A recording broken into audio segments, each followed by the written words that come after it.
Identidades.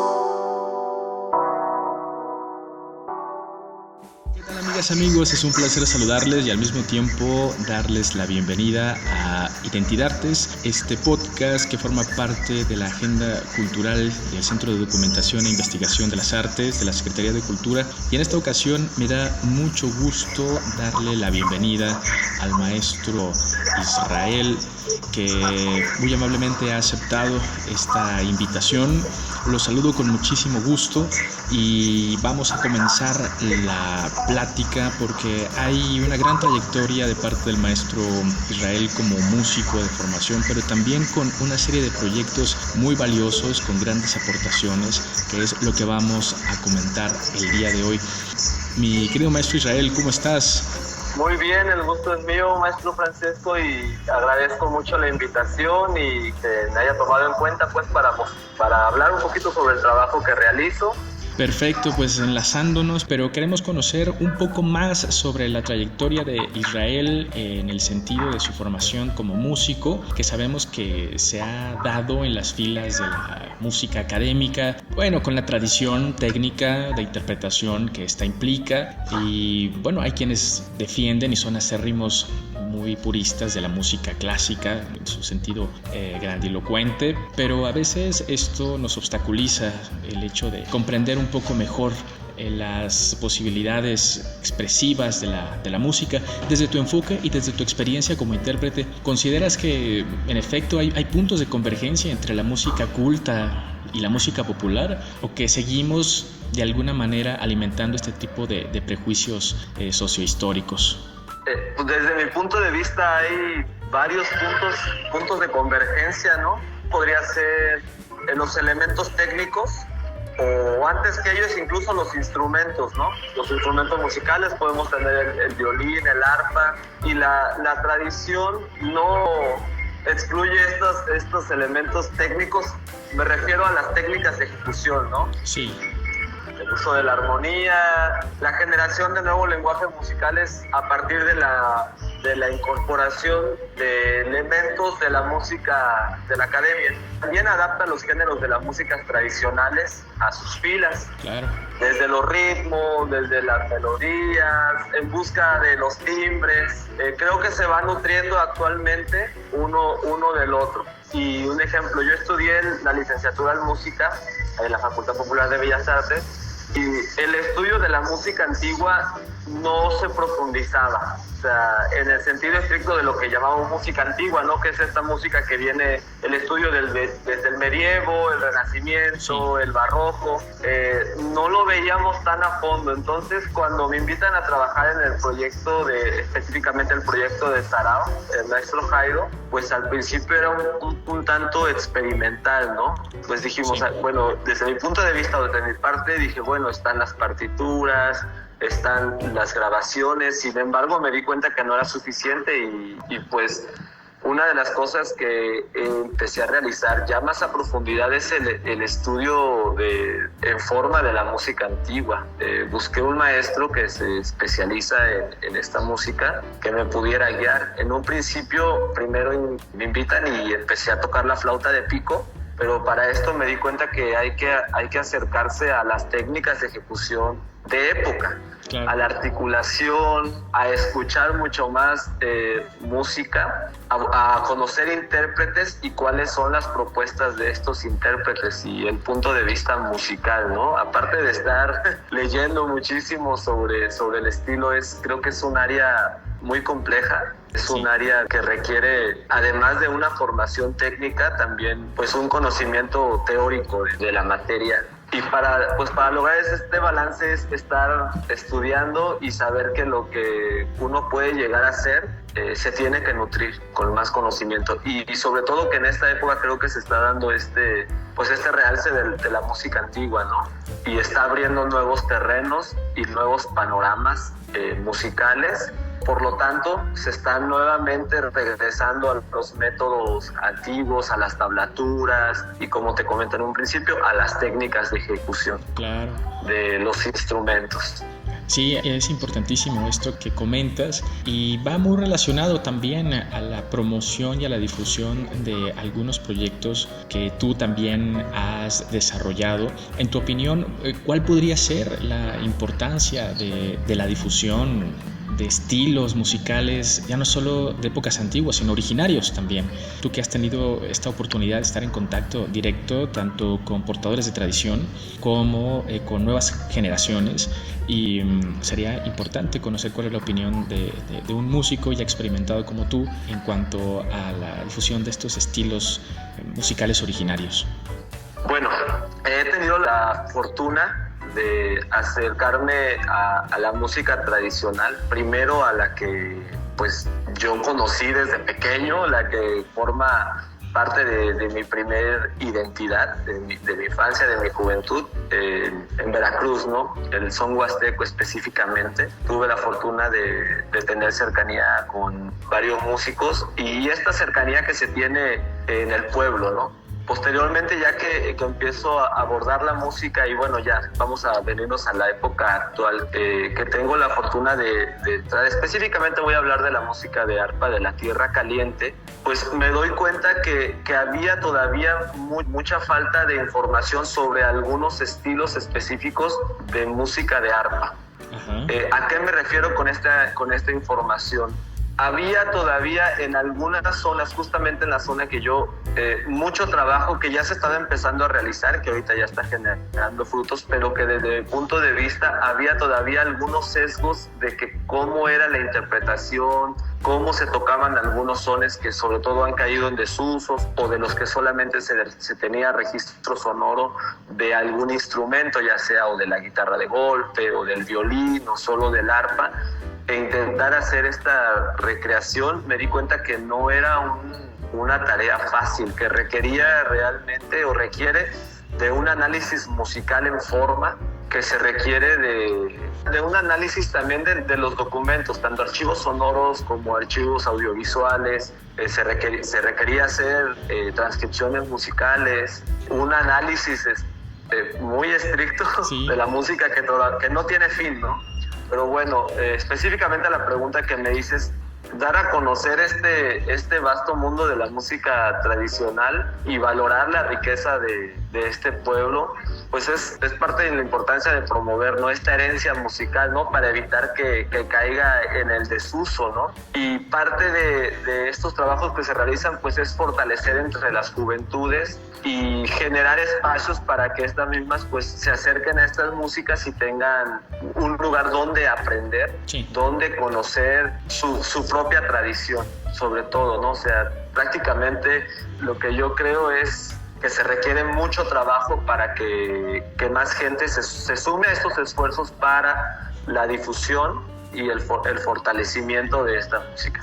Claro, y en ese sentido creo que también es un reto no ser demasiado purista en el sentido de conservar una sonoridad auténtica o esencial, en fin, sobre todo porque estamos ya inmersos en un mundo hiperglobalizado en el que las tecnologías nos rebasan, en el que los lenguajes musicales comienzan a tener demasiadas mixturas, hay una gran hibridación, no se puede cancelar el hecho de que las juventudes o la niñez se tenga acceso a un sinnúmero de géneros y de formas musicales que poco quizá nada tengan que ver con la cultura originaria, pero redireccionar el gusto y las formas musicales originarias implican también ciertas estrategias. En ese sentido, ¿tú cómo realizas este trabajo como promotor y también como incentivador de la propia tradición dentro de los contextos, ¿no? Pareciera algo irónico, pero ocurre finalmente. ¿Cómo fortalecer desde adentro la propia cultura musical sin caer tampoco en estos extremos de ser demasiado esencialista, ¿no? Desde tu formación y desde tu experiencia, ¿cómo mantienes estas estrategias con las juventudes o con las nuevas generaciones o incluso con los maestros, músicos? Pues en un principio respetando, ¿no?, el entorno, respetando los gustos musicales, respetando este camino que ha transitado la música. y estos cambios que se han tenido, ¿no? Respetando que no se puede mantener por gusto personal, sí, como un estilo, una sonoridad y pues negar que existen más géneros musicales, instrumentos musicales conviviendo en un mismo espacio y que al final de cuentas la gente es la que decide qué música quiere para sus eventos sociales, ¿no? Claro. Incluso en los pueblos. Parte de lo que me gusta a mí hacer es trabajar sobre la documentación sonora, audiovisual, la que ya existe, conocerla, estudiarla, generar nueva documentación y a partir de ella pues hacer los análisis correspondientes y pertinentes. El que me toca a mí o el que yo he decidido hacer es el referente a casi prácticamente técnicas de ejecución. También un poco histórico, social, sí, pero más bien específicamente a técnicas de ejecución, ¿no? Partiendo de ahí, generar los materiales necesarios para la enseñanza de esta música. También pues generar los espacios para la divulgación de esta música y de sus intérpretes. Buscar que los músicos que están en la región o los músicos regionales o los músicos de los pueblos también tengan esta proyección fuera de sus comunidades y que dentro de sus comunidades se valorice, ¿no? Que muchas veces sí pasa, siempre es reconocido, son reconocidos los músicos, aunque estas músicas pues estén cayendo a veces no en desuso total, pero sí con falta de músicos, de nuevas generaciones, nueva sangre. Creo que también generar esos espacios de enseñanza con profesionalismo, como no solamente juntar infancias, y digamos que ese sería un primer paso, juntar y vamos a cantar, vamos a tocar, pero sí intentar que lo que se enseñe, sobre todo en estas músicas tradicionales, sea como lo pertinente, ¿no? Hay elementos técnicos que sí se pueden decir, tomar un poquito a la ligera, pero hay cosas que sí tienen que ser un poquito más firmes para que estas nuevas generaciones pues consoliden su conocimiento, tengan fortaleza en sus bases musicales, en lo que ellos están aprendiendo, sepan que es algo, que es una raíz y para arriba. Si ellos quieren aprender el violín, aprenden a tocar los sones o aprenden a tocar el arpa y después dicen, ¿sabes qué? A mí me gusta este género musical, este estilo musical, quiero componer, quiero hacer esto, quiero adelante, ¿no? Tienen las bases para poder hacerlo. Claro, has dado en el centro con una circunstancia que es precisamente esta autoconciencia del valor que implica la propia cultura con toda la historicidad y con toda la tradición que implica, reapropiársela y al mismo tiempo tener esta posibilidad de diversificar en otras formas de hacer música.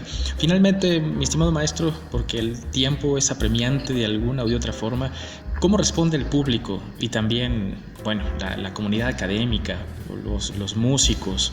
Porque finalmente se está también ante un auditorio, ya sea desde una sala de conciertos muy, muy formal o también en un fandango en donde todo puede ocurrir de manera espontánea, improvisada si se quiere, pero ¿cómo responden los públicos ante estas aportaciones de las músicas originarias?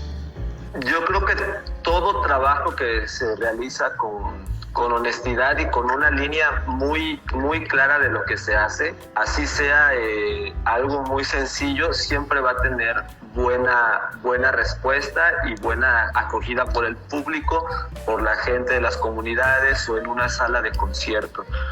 Y siempre me guío con esa idea, ¿no? Porque mucho, digamos, casi a veces me pasaba de que terminaba algo y la pregunta, ¿qué te pareció? ¿Qué tal te gustó? Y a veces el mismo público en el momento te da la respuesta. Por parte de la comunidad académica, este tipo de trabajos, así como la música, desde el punto de vista académico, como música históricamente informada, que se le conoce, o música antigua, se requiere no solamente del trabajo de los instrumentistas, se requiere del trabajo de historiadores, claro, sociólogos, musicólogos. Es un trabajo en equipo para entender el total de los elementos que confluyen en estas músicas. y viceversa.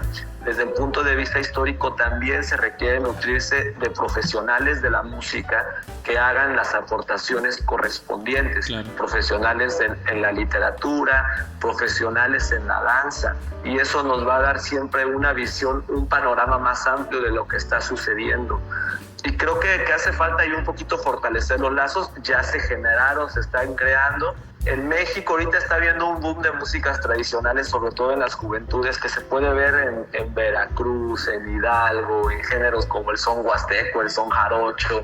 Tienen un boom en cuanto hay muchísimos talleres de jóvenes, ¿no? En Estados Unidos hay escuelas de mariachis, hay escuelas de música tradicional. Se están involucrando en el conocer, ¿no? Más en esta música. Nosotros que lo tenemos cerca y que somos partícipes de ellos, pues nos toca generar estos conocimientos para que estas músicas pues tengan un poquito de mayor apoyo para la generación, sobre todo de nuevos públicos, refiriéndome específicamente a las infancias y las juventudes, ¿no? Claro. Que valoricen su música, su identidad musical. Claro, sí, y efectivamente hay muchas semillas que seguramente darán su fruto en el sentido de afianzar los lazos identitarios a través de la música. Mi estimado maestro, queremos agradecerte nuevamente el tiempo y la disposición para realizar este podcast, desearte todos los éxitos de aquí en adelante en tus proyectos musicales. Te agradezco muchísimo, maestro, y claro que sí, estamos a la orden para dar voz a estas músicas, ¿no? Y generar espacios para la divulgación de las mismas. Te agradecemos enormemente a nombre del Centro de Documentación e Investigación de las Artes de la Secretaría de Cultura del Estado de Michoacán, invitar a nuestros seguidores que estén pendientes de nuestra agenda cultural y que nos esperen en la próxima entrega de este podcast Identidades. Mientras tanto, gracias y pásenla todos muy bien. Michoacán es mejor.